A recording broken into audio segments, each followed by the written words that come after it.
부활의 새벽에 예배의 자리로 나오신 여러분 한 분 한 분에게 부활해 주시는 부활의 소망이 함께 하기를 소망합니다.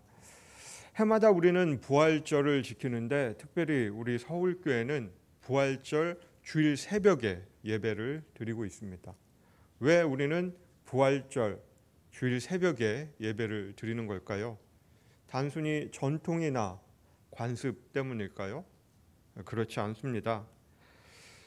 초대교회는 예수 그리스도께서 안식 후 첫날, 즉 주일에 부활하신 것을 기념하면서 주일을 작은 부활 주일로 지켰습니다.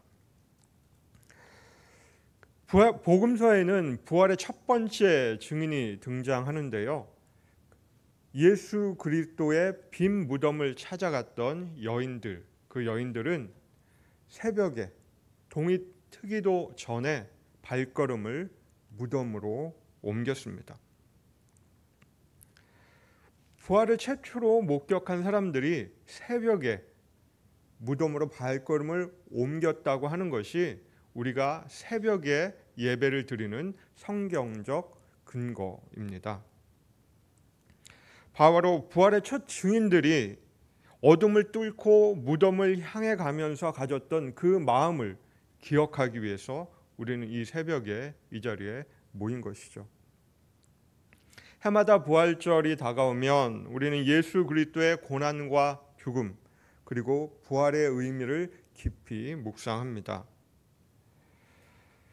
부활절은 기독교 절기 가운데 가장 중요한 절기이고요. 많은 이들이 그 의미와 기원에 대해서는 잘 알고 있습니다. 그러나 의외로 많은 사람들이 왜 해마다 부활절 날짜가 바뀌는지에 대해서는 잘 모르고 있는 것 같습니다. 왜 우리는 올해 2025년 4월 20일을 부활절로 지키는 것일까요? 이 질문은 단지 날짜를 묻는 질문이 아니라 그 이면에는 더 깊은 신앙적 질문이 숨어 있습니다. 곰곰이 들여다보면 이 질문은 하나가 아니라 두 개라고 하는 것을 알 수 있죠. 하나는 왜 해마다 부활절 날짜가 달라지는가 하는 역사적이고 천문학적인 질문이고요. 다른 하나는 왜 우리는 해마다 이 날을 기억하며 부활절을 지키는가 하는 신앙적 질문입니다. 우리는 이 질문 두 가지 모두에 답을 할 수 있어야 합니다. 단순히 교회력상의 전통 때문이 아니라 단지 과거에 일어난 일을 기억하기 위해서가 아니라 부활은 지금도 우리의 삶 안에 살아서 역사하는 생명의 능력이 된다고 하는 것이죠. 그것을 믿기 때문에 우리는 부활절 새벽에 나와 예배하며 부활의 소망을 다시 한번 되새기는 것입니다. 참고로 부활절의 가장 오래된 명칭은 파스카입니다. 이는 히브리어 페사흐, 6월절에서 유래한 말인데요. 하나님의 구원 사건을 기억하는 유대 절기 6월절에서 유래한 말이죠. 초기 기독교인들은 예수 그리스도의 죽음과 부활을 6월절과 연결시켜서 이해했습니다.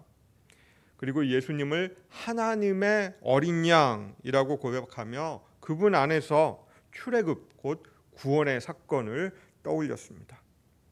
초대교회에서는 부활을 기념하는 방식이 지역에 따라 서로 달랐습니다.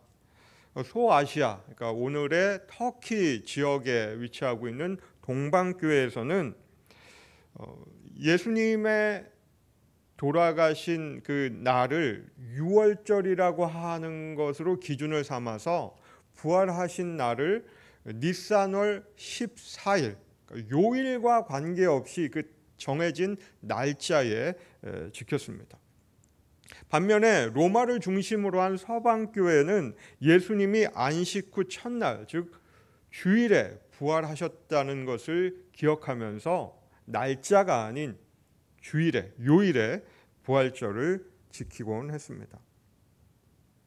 그래서 춘분 이후 첫 만월이 지난 첫 번째 주일, 그 주일을 부활절로 지키는 전통이 거기서 유래한 것이죠. 이렇게 동방교회와 서방교회가 날짜를 계산하는 방식이 이제 다르다 보니 교회 안의 긴장으로 이어졌습니다.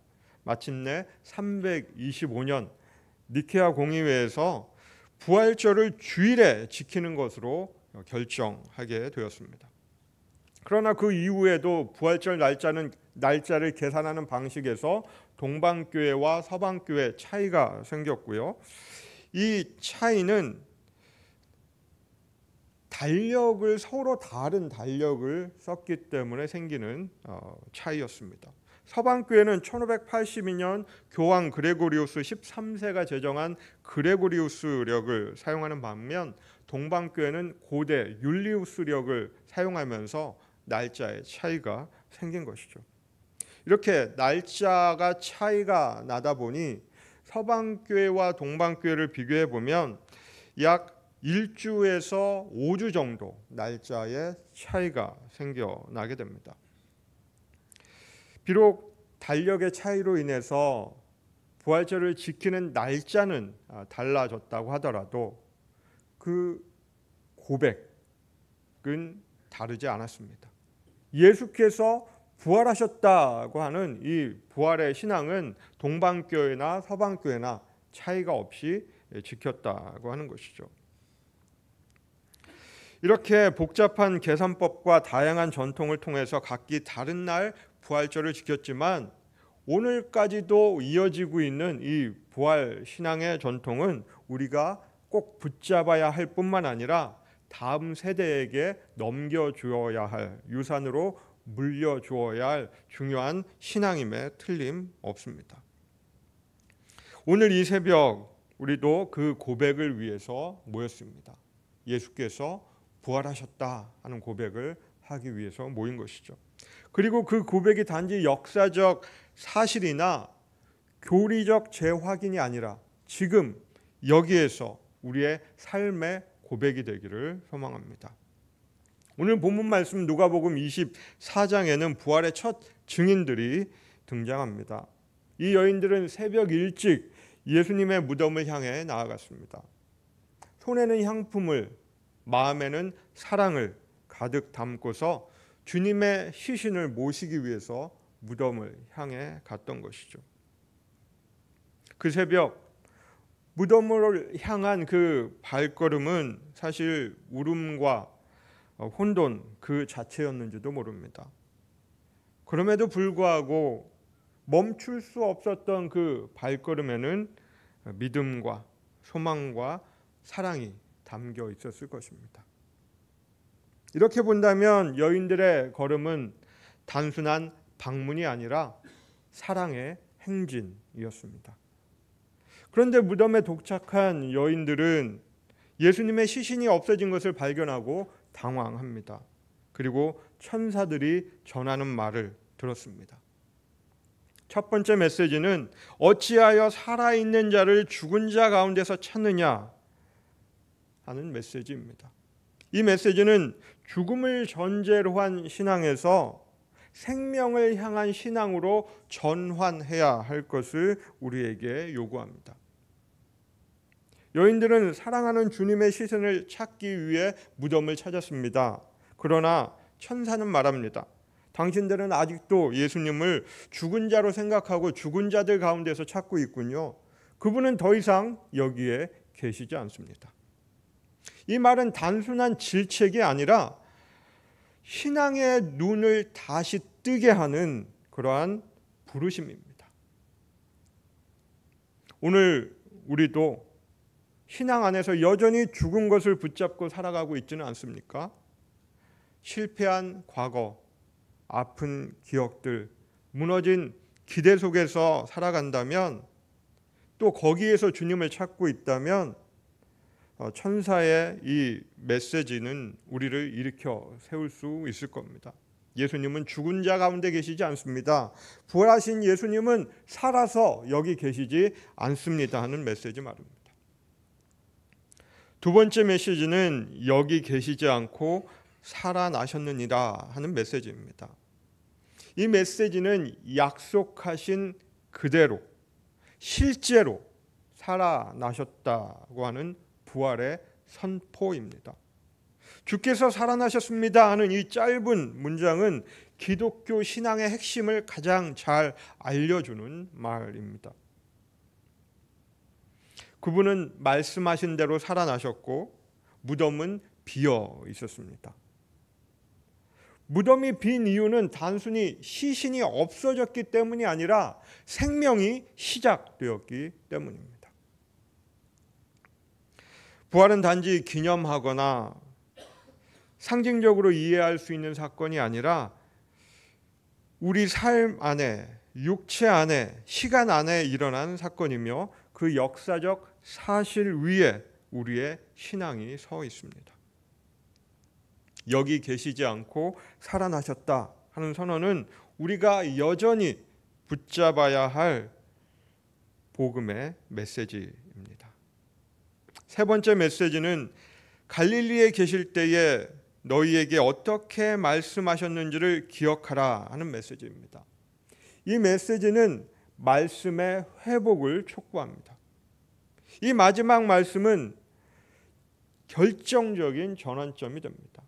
천사들은 여인들에게 새로운 정보를 준 것이 아닙니다. 예수님께서 전에 하셨던 말씀이 무엇인지를 기억하라고 촉구합니다.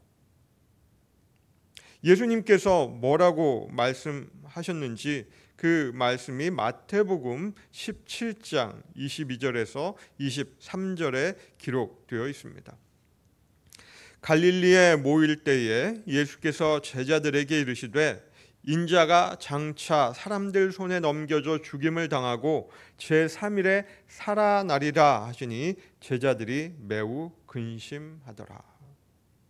그 말씀을 하실 당시에 예수님은 부활을 예고하셨지만 제자들은 근심했다고 합니다. 그 말씀의 의미를 알아듣지 못했기 때문입니다. 예수님께서 다시 살아나야 하리라 분명히 말씀하셨는데도 불구하고 제자들은 이 말씀을 잊어버렸습니다. 이미 예수님께서 제자들에게 하셨던 말씀을 왜 제자들은 기억하지 못하고 잊어버렸을까요?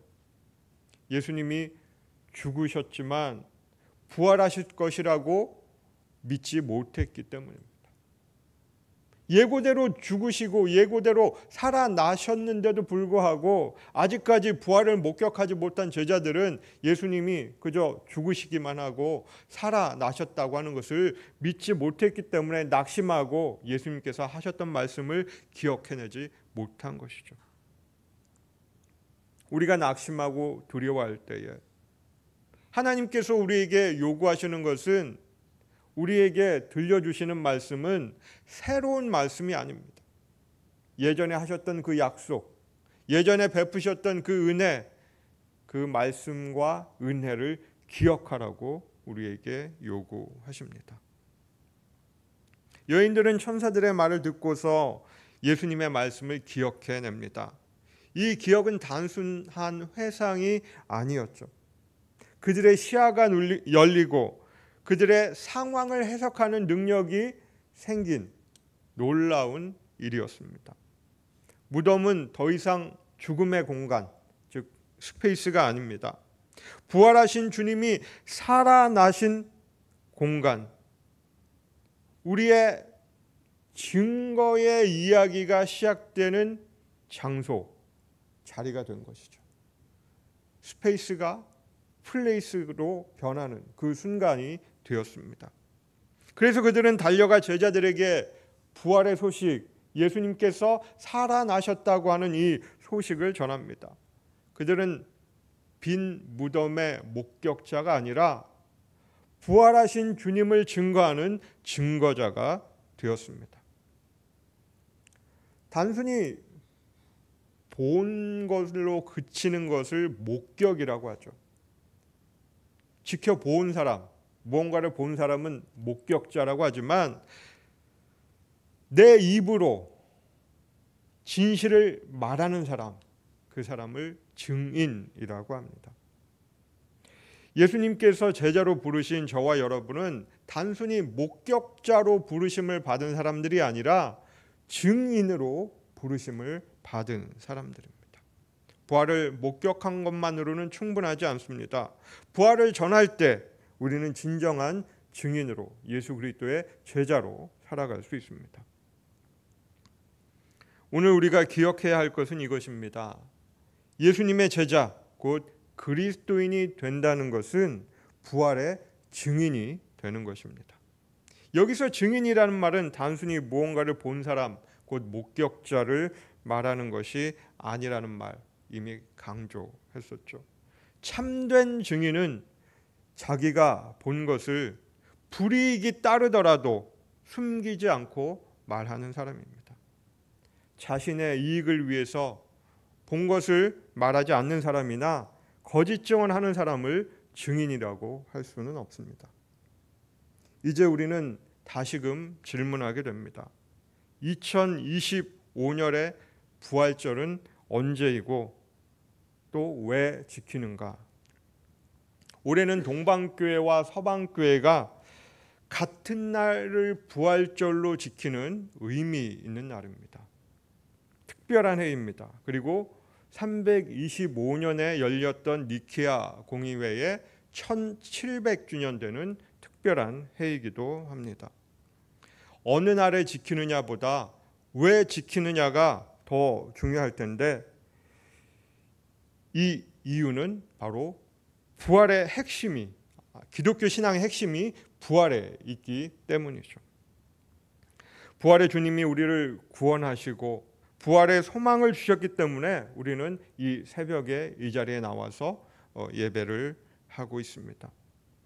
부활하신 주님을 만나서 새로운 생명을 얻고 새 소망을 얻은 저와 여러분들은 부활의 증인으로 살아가야 할 의무를 부여받은 사람들입니다. 부활하신 예수 그리스도 하나님의 아들을 통해서 새 생명을 받은 모든 이들이 2025년 이 부활절에는 우리와 예수 그리스도의 하나됨뿐만 아니라 이 나라의 하나됨, 교회의 하나됨을 소망하기를 원합니다. 부활절 전통은 우리가 부활의 증인으로 살아갈 때에 비로소 온전히 다음 세대에 전해질 수 있을 것입니다. 이제 우리 각자의 자리에서 부활의 증인으로 살아갈 차례입니다.